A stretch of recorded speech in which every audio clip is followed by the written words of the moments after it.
shifting and moving. I wish I could control that. I'm sorry if it's distracting to you as you try to relax and get some sleep. Okay. Prince Caspian, The Return to Narnia.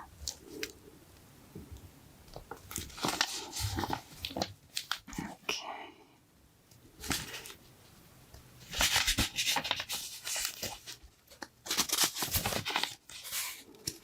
Chapter 1, The Island.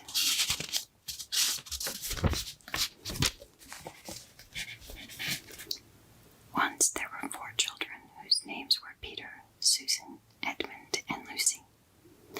And it had been told in another book called The Lion, the Witch, and the Wardrobe how they had a remarkable adventure. They had opened the door of a magic wardrobe and found themselves in a quite different world from ours. And in that different world they had become kings and queens in a country called Narnia. While they were in Narnia, they seemed to reign for years and years. But when they had come back through the door and found themselves in England again, it all seemed to have taken no time at all. At any rate, no one noticed that they had ever even been away. And they never told anyone except one very wise grown-up. That had all happened a year ago, and now all 4 of them were sitting on a seat at a railway station, with trunks and playboxes piled up around them. They were, in fact, on their way back to school. They had traveled together as far as this station, which was a junction, and here, in a few minutes, one train would arrive and take the girls away to one school, and in about half an hour another train would arrive, and the boys would go off to another school. The first part of the journey, when they were all together, always seems to be part of the holidays.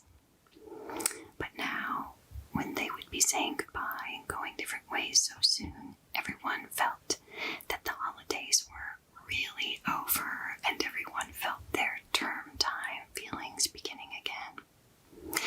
And they were all rather gloomy, and no one could think of anything to say. Lucy was going to boarding school for the first time. It was an empty, sleepy country station, and there was hardly anyone on the platform except themselves. Suddenly, Lucy gave a sharp little cry, like someone who has been stung by a wasp. "What's up, Lou?" said Edmund, and then suddenly broke off and made a noise like "ow." "What on earth?" began Peter, and then he too suddenly changed what he was going to say. Instead, he said, "Susan, let go. What are you doing? Where are you dragging me to?" "I'm not touching you," said Susan. "Someone is pulling me." Oh, stop it." Everyone noticed that all the others' faces had gone very white. I just felt the same," said Edmund in a breathless voice, "as if I was being dragged along, a most frightful pulling. Oh, it's beginning again." "Me too," said Lucy. "I can't bear it." "Look sharp," shouted Edmund. "All catch hands and keep together. This is magic. I can tell by the feeling. Quick." "Yes," said Susan. "Hold hands. Oh, I do wish it would stop. Oh, dear." Next moment, the luggage, the seat, the platform, and the station had completely vanished. The 4 children, holding hands and panting, found themselves standing in a woody place. Such a woody place that the branches were all sticking into them, and they were hardly any room to move. They all rubbed their eyes and took a deep breath. "Oh, Peter," exclaimed Lucy. Do you think we could have possibly gotten back into Narnia?" "It might be anywhere," said Peter. "I can't see a yard in all these trees. Let's go back into the open, if there is any." With some difficulty, with some stings from nettles and pricks from thorns, they struggled out of the thicket. Then they had another surprise. Everything was becoming much brighter, and after a few steps they found themselves at the edge of the wood looking down on a sandy beach. A few yards away, a very calm sea was falling on the sand in such tiny little ripples that it hardly made any sound. There was no land in sight and no clouds in the sky. The sun was about where it ought to be at 10 o'clock in the morning, and the sea was a dazzling blue. They stood sniffing in the sea air. "By Jove," said Peter, "this is good enough." 5 minutes later, everyone was barefooted and wading into the cool, clear water. "This is better than being in a stuffy train on the way back to Latin and French and algebra," said Edmund. And then, for quite some time, there was no more talking, only splashing and looking for shrimps and crabs. "All the same," said Susan presently, "I suppose we ought to make some sort of plan. We shall want something to eat before long." "We've got the sandwiches Mother gave us for the journey," said Edmund. "Well, at least I've got mine." "Not me," said Lucy. "Mine were in my little bag." "So were mine," said Susan. "Mine are in my coat pocket. They're on the beach," said Peter. "There'll be 2 lunches among 4. This isn't going to be such fun." "At present," said Lucy, "I want something to drink more than want something to eat." Everyone else now felt thirsty, as one usually is after wading in salt water under a hot sun.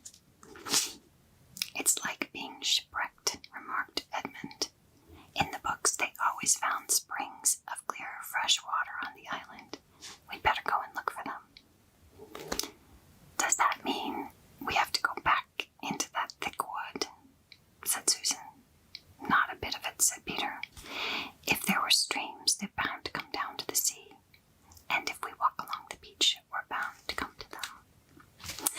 They all waded over and went first across the smooth, wet sand, and then up to the dry, crumbly sand that sticks to one's toes, and began putting on their shoes and socks. Edmund and Lucy wanted to leave them behind to do their exploring with bare feet, but Susan said this would be a mad thing to do. "We might never find them again," she pointed out. "We shall want them again if we're still here when night comes and it begins to be cold." When they all dressed again, they set out along the shore, and the sea on the left and the wood on the right. Except for one occasional seagull, it was a very quiet place. The wood was so thick and tangled that they could hardly see into it at all, and nothing in it moved. Not a bird, not even an insect. Shells and seaweed and anemones, or tiny crabs and rock pools, are all very well, but you soon get tired of them if you're thirsty. The children's feet, after the change from the cool water, felt hot and heavy. Susan and Lucy had raincoats to carry. Edmund had put down his coat on the station seat just before the magic overtook them, and he and Peter took it in turns to carry Peter's greatcoat.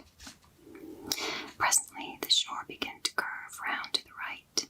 About a quarter of an hour later, after they had crossed a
way ahead and, "Oh, bother," said Edmund. "It's no good. We shan't be able to get to those other woods at all. We're on an island." It was true. At this point, the channel between them and the opposite coast was only about 30 or 40 yards wide, but they could now see that this was its narrowest place. After that, their own coast bent around to the right again, and they could see the open sea between it and the mainland. It was obvious that they had already come much more than halfway around the island. "Look," said Lucy suddenly. "What's that?" She pointed to a long, silvery, snake-like thing that lay across the beach. "A stream, a stream," shouted the others, and tired as they were, they lost no time in clattering down the rocks and racing to the fresh water. They knew that the stream would be better to drink further away from the beach, so they went at once to the spot where it came out of the wood. The trees were thick as ever, but the stream had made itself a deep course between high mossy banks, so that by stooping you could follow it up in a sort of tunnel of leaves. They dropped on their knees by the first round dimply pool and drank and dipped their faces into the water, and then dipped their arms in up to the elbow. "Now," said Edmund, "what about those sandwiches?" "Oh, hadn't we better save them?" said Susan. "We may need them far worse later on." "I do wish," said Lucy, "now that we're not thirsty, we could go on feeling as not hungry as we did when we were thirsty." "But what about those sandwiches?" repeated Edmund. "There's no good saving them till they go bad. You've got to remember it's a good deal hotter here than in England, and we've been carrying them about in pockets for hours." So they got out the 2 packets and divided them into 4 portions, and nobody had quite enough. But it was a great deal better than nothing. Then they talked about their plans for the next meal. Lucy wanted to go back to the sea and catch shrimps, until someone pointed out that they had no nets. Edmund said they must gather gulls' eggs from the rocks, but when they came to think of it, they couldn't remember having seen any gulls' eggs and wouldn't be able to cook them if they found any. Peter thought to himself that unless they had some stroke of luck, they would soon be glad to eat eggs raw, but he hadn't seen any point in saying this out loud. Susan said it was a pity that they had eaten the sandwiches so soon. 1 or 2 tempers very nearly got lost at this stage. Finally, Edmund said, "Look here. There's only one thing to be done. We must explore the woods. Hermits and knights errant and people like that always manage to live somehow up there in a forest. They find roots and berries and things." "What sort of roots?" asked Susan. "I always thought it meant roots of trees," said Lucy. "Come on," said Peter. "Ed is right, and we must try to do something. And it'll be better than going down to the glare and the sun again." So they all got up and began to follow the stream. It was very hard work. They had to stoop under branches and climb over branches, and they blundered through great masses of stuff like rhododendrons and tore their clothes and got their feet wet in the stream, and still there was no noise at all except the noise of the stream and the noises they were making themselves. They were beginning to get very tired,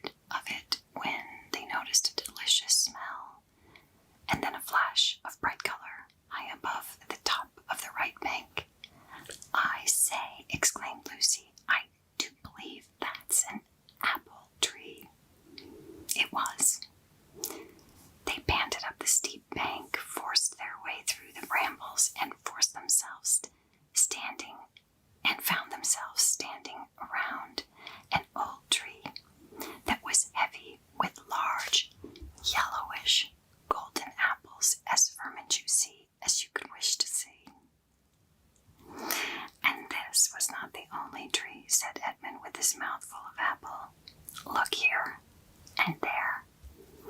Why, there's dozens of them, said Susan, throwing away the core of her first apple and picking her second. This must have been an orchard long, long ago, before the place went wild and the woods grew up. Then this was once an inhabited island, said Peter. And what's that? Said Lucy, pointing ahead. By Jove, that's a wall, said Peter. And an old stone wall. Pressing their way between the laden branches, they reached the wall. It was a very old and broken in places, with moss and wallflowers growing in it. But it was higher than all but the tallest trees. When they came to quite close to it, they found a great arch which must have been a gate, but now it was almost filled up with the largest of the apple trees. They had to break some of the branches to get past, and when they had done so, they all blinked, because the daylight had suddenly become much brighter.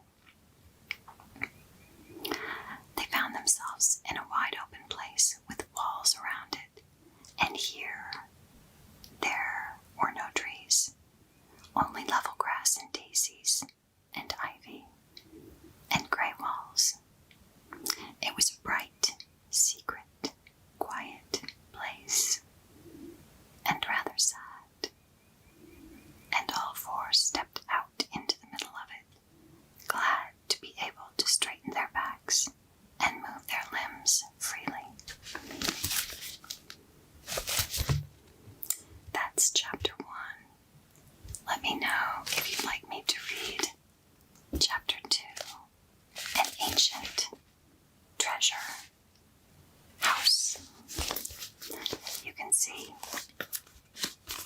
I've read this time and time and time again, as a child, as a teenager, as an adult.